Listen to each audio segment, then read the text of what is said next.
Hi, everyone, and welcome to another emotional autoimmunity interview. I'm Kerry Jeffrey, and today I have the pleasure of interviewing the very lovely Mary Lapp of Simple and Merry. And Mary worked on her own health and issues through diet, lifestyle, spiritual and emotional growth. So she then decided to become a nutritional therapist and a transformational life coach to help others on their journey as well. She lives in Lancaster, PA with her husband. And welcome, Mary. It's so lovely to meet you today. Thank you so much. I'm so happy to be here.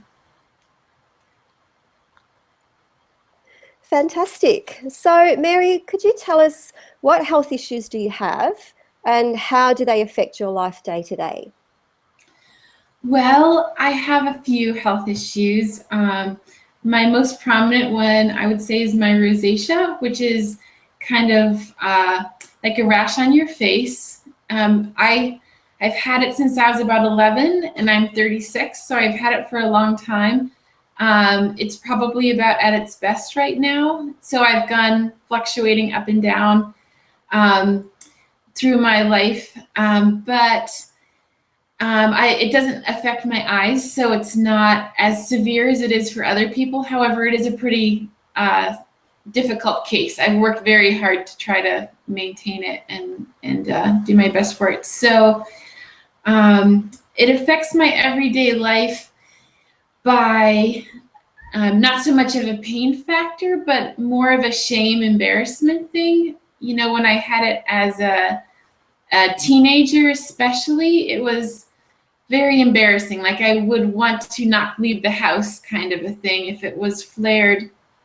And so I, and whenever I can feel it, even as an adult, I really don't like to go out because people just stare, or I think they do, even if they're not. So it's very sensitive. I have a couple other things. I think I would have rheumatoid arthritis if I weren't so careful, because my fingers hurt if I do anything wrong, but I don't have a diagnosis. So that's more something that keeps me on the straight and narrow as far as that goes. But so far, so good. I think I'm maintaining it well. So, yeah. Any further questions? Yes. So how does rosacea, how does it affect, like when you first started getting it when you were 11, which must have been, I mean, we're all so aware of ourselves then, aren't we? You know, going through puberty and dating and all of those different sorts of things. How does it manifest? Is it a really obvious rash? Does it cause pain? Like what other parts of the body does it affect? Because I know it's a common one. I used to work with somebody who had it, and she said that the air conditioning in her room, if it was too cold, it actually caused pain on her face with the rosacea. The thing about rosacea is that there are so many triggers. It's almost endless, between not only your diet, but the temperature, the weather, wind, embarrassment, shame. There are so many things that can trigger it that are kind of out of your control. So there have been times when I was at a friend's house and I got stuck in a spot outside that whether it was at a ceremony or a wedding or a barbecue, where I was just kind of stuck in a place where I couldn't quite move, and I could feel the sun beating down on me, and I'm just like, it's there's so much that's out of your control. Or even the person sits next to me at church and she's got really strong perfume, and I can feel myself reacting to her perfume, and you can't just get up and leave in the middle of the church service, or at a funeral. It's happened to me before where I can feel myself reacting to somebody's perfume. So it's just very difficult to manage on that level. But I would say pain is too strong of a word for what I've experienced. Discomfort is probably better. I think it does get to the pain level for some people. Unless, if I'm putting a product on my face, then that might hurt at times when it really shouldn't. But that can be painful if it's kind of raw. But it's pretty much a butterfly rash. So it affects your face, and mostly just your face. It can affect your eyes and your nose especially too. But it's a butterfly rash, and there's white bumps sometimes or pustules, but it's just inflammation, very obvious inflammation. Some broken blood vessels and things like that. And it's affected just by so many things, between environment and food and embarrassment and just so many things. So.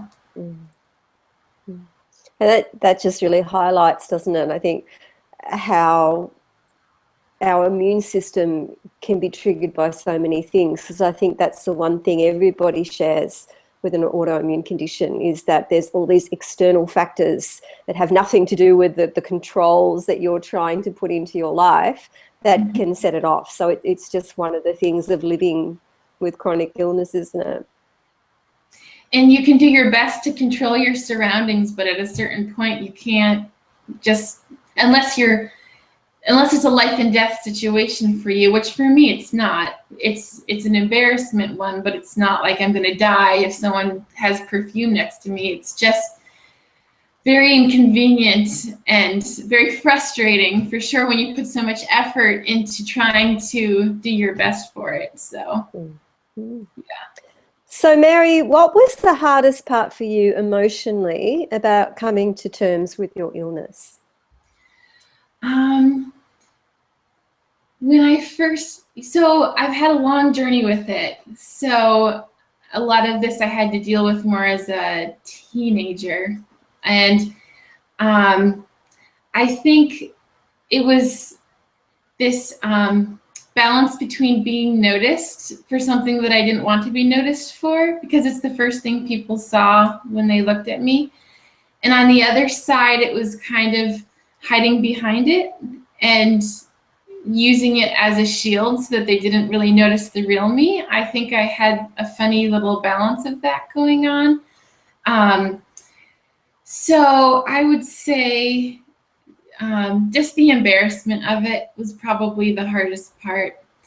I also joined the swim team, which didn't help it at all. The chlorine and the hard exercise, it was a great experience for me, but for my skin, it probably is why I still have it now. You know, it was very not helpful. And when you're, you know, I swam 7 days a week pretty much in the chlorine, and some of the other kids would comment, you know, and they weren't trying to be mean. They were just being kids, but it was just so embarrassing. And I just wanted people to not look at me sometimes, you know. So I would say it was mostly physical. And I went on antibiotics for years, which I think is, it hurt things long term. And that did help a little, but honestly, it wasn't the answer for me at all. Not that anyone should be on antibiotics long term anyway, but I still had it pretty badly, even with the antibiotics. So, yeah. And what positive changes inside would you say you'd had as a direct result of your illness? Well, you know, initially I kind of hated my body over it. But eventually I had to kind of make peace with it and even find some gifts in it. And I think long term, it's made me love my body more. You know, it's really made me appreciate it. And whether it's in my head or whether it's true, I don't know, but there are certain ways that it shielded me. You know, I have a really, really lovely husband who doesn't mind what my skin is, which I really appreciate. That, you know, I was able to find somebody who can look deeper than that, you know. And I know there's lots of really nice guys out there who don't care about that kind of thing, but it really was, I think that might have been one of the subconscious reasons I had it. I'm not sure, but I've kind of thought through the emotional side of it all, you know. And it was I don't know, it helped me be more approachable possibly because I wasn't perfect looking. So there are ways that I was like, okay, you know, my body's not abandoning me or betraying me. You know, I have had some gifts through it, and it has led me to earnestly pursue healing my body on a lot of levels. So I think, you know, I originally became a pastry chef, and I think if it weren't for some health issues that I have had, I might still be a pastry chef and eating gluten, dairy, eggs, and, you know, so not that, you know, there's healthy forms of a lot of those foods. It's not like they're all bad, but I think it's caused me to really work hard on my health, which I really appreciate. So, yeah. Fantastic. So you must have seen quite a few doctors in your time being such a young girl. What advice could you share about dealing with the medical profession that's been the most helpful and empowering for you? So I went to several doctors in my teenage years, and it never really helped. So I stopped going to them by the time I got to my early 20s. So I haven't been to one in a while. I've been kind of taking care of it on my own. And so the doctors didn't really help much, but I did what they said. I mean, I used the gels and I used the antibiotics, and I probably went to 3 or 4 of them, I would say. And I didn't really argue with them or fight them. I just tried it and it didn't really work. So then I went off and did my own thing. And I kind of got on a health kick. And so I was kind of trying to see what I could do with food. And my first attempt was to go more Weston A. Price, if you're familiar with that. It's more like soaked grains and fermented dairy and really whole foods. But honestly, it got so much worse. And I think it's because I was allergic to the foods, even though they were the best forms of gluten and the best forms of dairy and the best forms of eggs. It was just like, I was like, I'm working so hard and it's just getting worse. You know, I might as well just eat white bread and sugar, you know? So, so anyway, back to the doctor piece. I would say rosacea is a very complicated process. It's tough to get. In fact, I think when you have a deep-seated case, it's really hard to completely get rid of. It's more managing it. And I actually wrote a post on it just last week because there's so much to it. So it's on my blog, and it just goes through from digestion to some products that I have found helpful to the emotional side of it, to minerals, to, I mean, there's so many things, fat digestion, like there's so many pieces to the puzzle, bacterial imbalance, histamine issues, like it's endless with rosacea. So I just kind of listed all the ones I know of so that people can be like, oh, like I've done this one already, but I've never tried that. So I should go try, you know, working to fix my mineral balance or my bacterial balance or whatever. So there's not going to be I don't think that if you have a deep-seated case, there's going to be a medication that's just going to take care of it for you. I think it's going to require you to dig a little deeper. So if I had a recommendation there, if you want to go the medical route, that's totally fine. But I would recommend being willing to dig a little deeper and not just try to quick fix it with a prescription. So I think that's great advice, Mary. It's a long answer to your question. I love a long answer. Love a long answer. Yeah. So you mentioned before that you had to go through a process of looking at the way that you saw your body and your relationship. So would you say, in a sense, that having your illness has ended up giving you a better relationship with your body?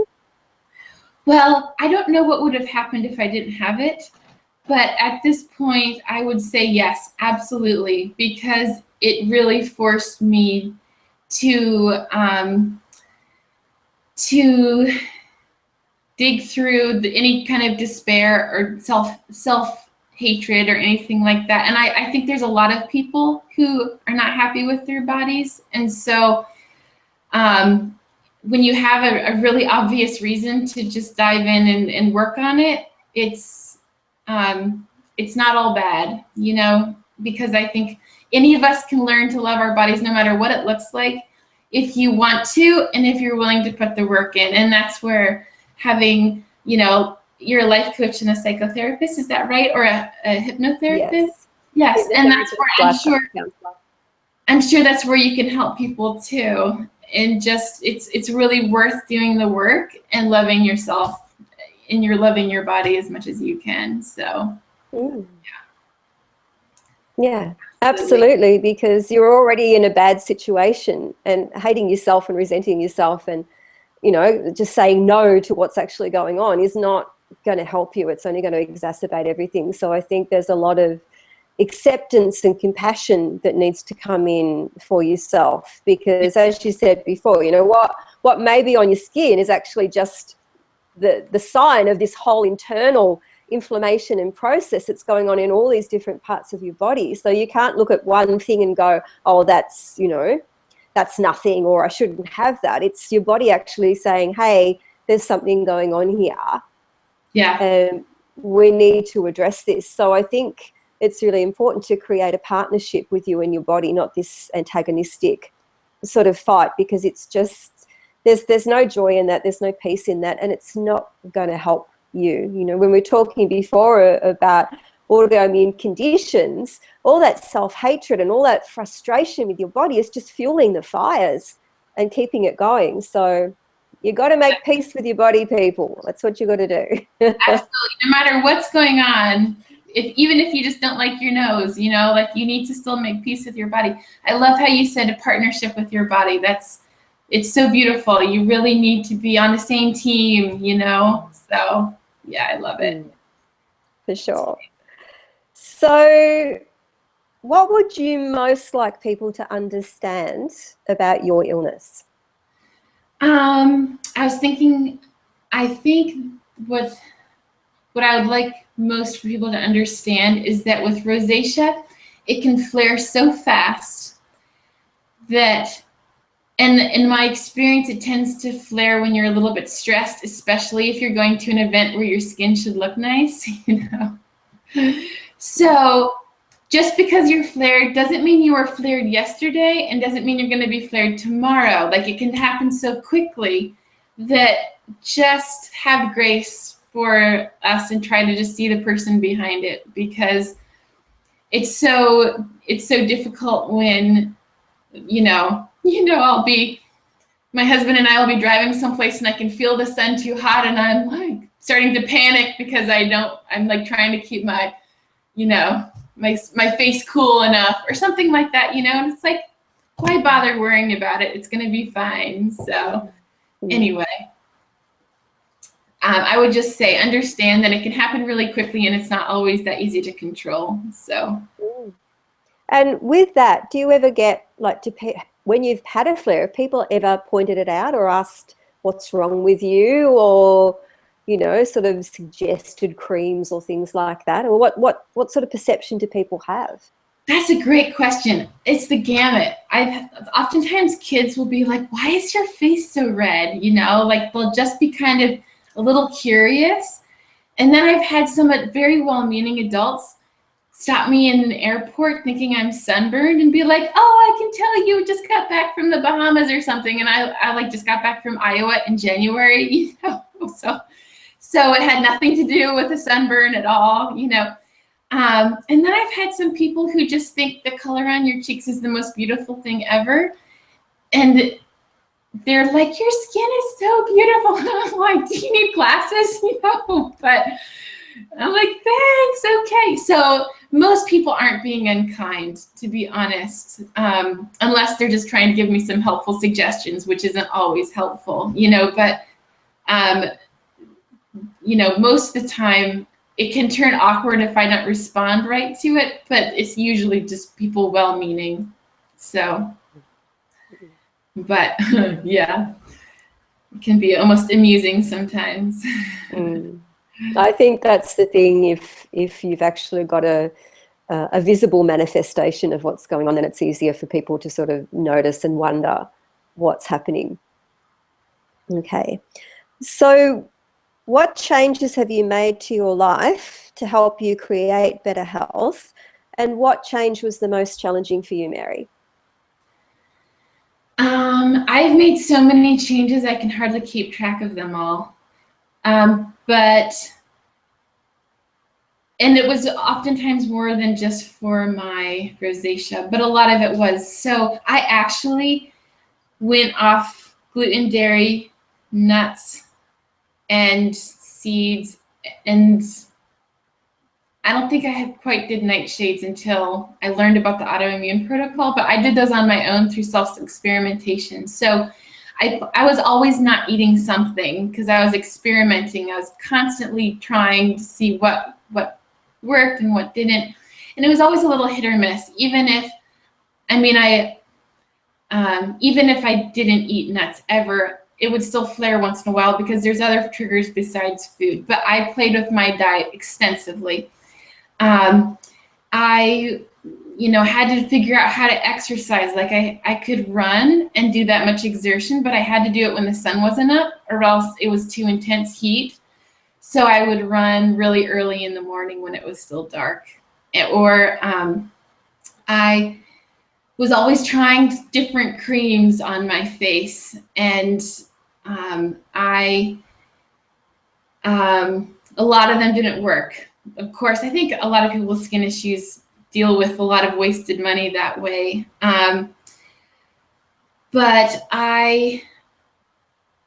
there are so many things that I never even got into alcohol because it's such an immediate, which is probably a good thing. So I can't even drink a glass of wine and my whole face gets very flushed and hot. So, but the most challenging is balancing all of it because there's a lot of things that I do and each one, like one or two of them, I just get tired of each one at a particular time. Like there's sometimes I just want to eat even just healthy whole foods, but with no major food group restrictions, and then sometimes I'm totally fine with it and I'm like, I'm not missing anything. I eat great food, so it's more what day you catch me on. But the whole management of all of it, I would say, is probably challenging.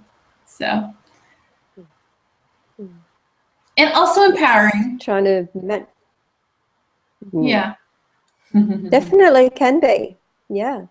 I think when you feel like you're sort of really firmly in charge of your own life and as much as possible what's happening to you, then that's a really empowering stance to come from. Yeah.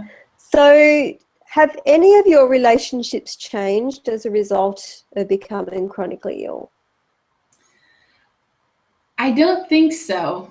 I think it didn't affect my energy levels or I wasn't in pain, like not significant pain. So if anything, I don't think I ever felt, other than maybe not fitting in with what I perceived as the cool crowd quite so much when I was younger. But I think most people love me for who I am. So it's not been a huge issue there, I would say. And you said earlier that, you even felt it was almost like part of a selection process, that you could sort of hide behind that and give your time then to the people who really saw you for who you were rather than the appearances. So I think it often can be a bit of a filter that we can use, because I know when I first got sick, being someone who was very independent and, usually the one looking after people rather than being looked after, I hadn't really given people in my life the opportunity to support me. And so becoming ill gave them the opportunity that they were really, really happy to take. But for me, that was an incredibly stressful time and a very vulnerable time. to not be able to be the capable person that I am. So I think it really, going through any sort of illness, can cause you to be a lot more selective about the people that you allow into your life. Yeah, yeah, that makes sense. So what advice would you give the partner and family of somebody with your illness? I would say let them walk their path and don't try to fix them, because especially if, you know, if you're struggling with it, you know, it's not always what you need to hear is to have somebody try to help you with this. It's just so personal, especially for women, and men get it too. So it could be for both. But from my perspective, you know, beauty is so important, and anything you wear on your face is, it's just so seen, you know, so noticed. You can't hide it, and so it is awfully vulnerable. And so I would just say love them as, you know, as best as you can on all levels, and to see the beauty that they have. And I am so grateful for my husband seeing my beauty and just being okay with how I look. And it's given me that safe space to pursue healing. And whether I'm having a good day or a bad day, it's just safe. And so it's such a gift to give that person that safe space. So. Yeah, that unconditional love and acceptance Yeah. is the most powerful thing you can give anybody in your life. It really is, yeah. And it's the greatest opportunity for healing in that space, you know, so. So what is the one thing that you've done that's made the biggest difference to how you feel and live right now? Actually, honestly, the biggest thing is acceptance, and just understanding the gift that it has, and not getting angry at myself when it flares. You know, it really has helped me to just be like curious, like, I wonder what's kicking this in right now. Like, interesting. Instead of just being angry or panicking about it. It's been the most helpful, because it's not necessary to have results. It's just, I'm okay with whatever happens. And so that's been really, really huge for me. But other than that, I would say probably diet. Diet was pretty huge. So. And apart from the rosacea, when you changed your diet, did you notice any other positive effects in your body from that? I had more energy, and my joints were better. And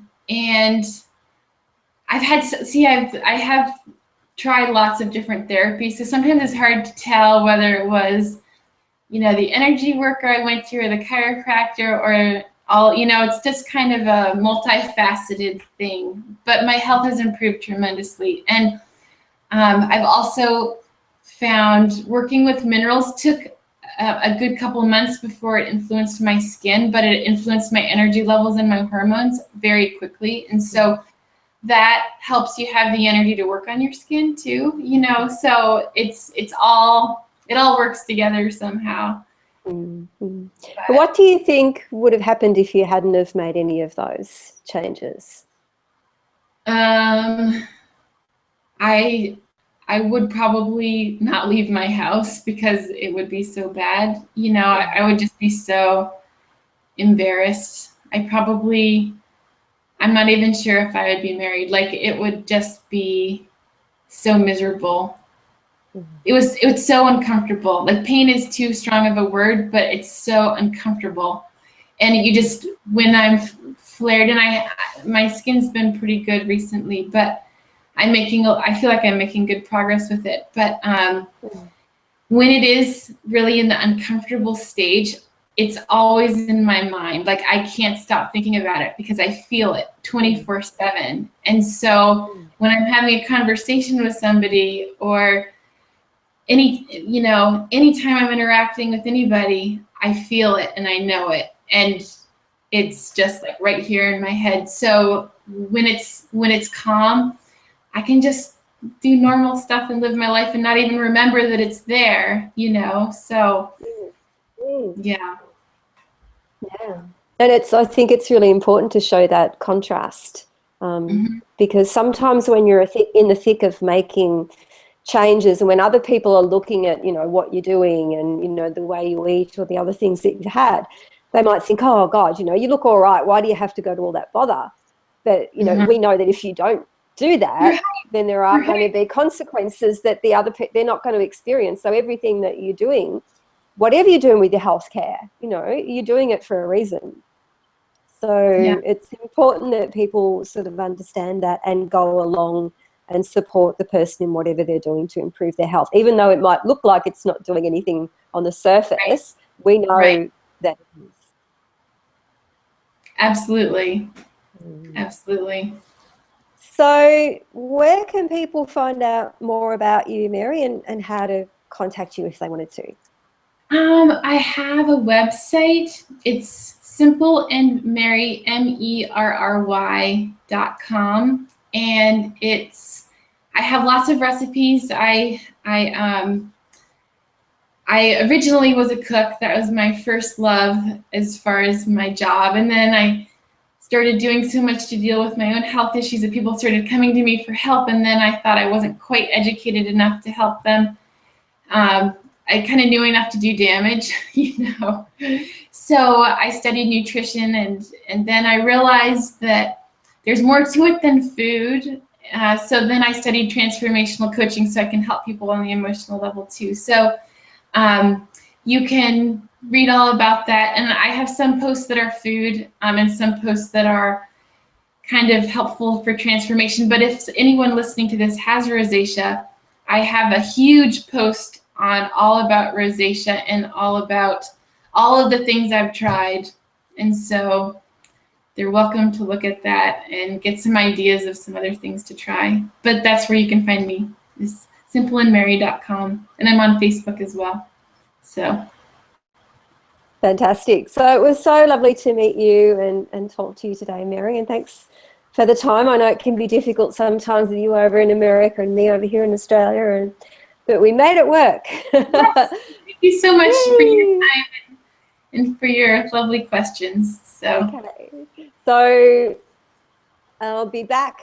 I've got a couple of other people lined up to talk to that I'm really looking forward to, and you can catch me in the meantime over at Emotional Autoimmunity on Facebook or on the website, but there's lots of action in the Facebook group, and I do a Friday live post every week about the common emotional issues. So thanks everyone for watching and listening, and I'll see you next time. Bye for now.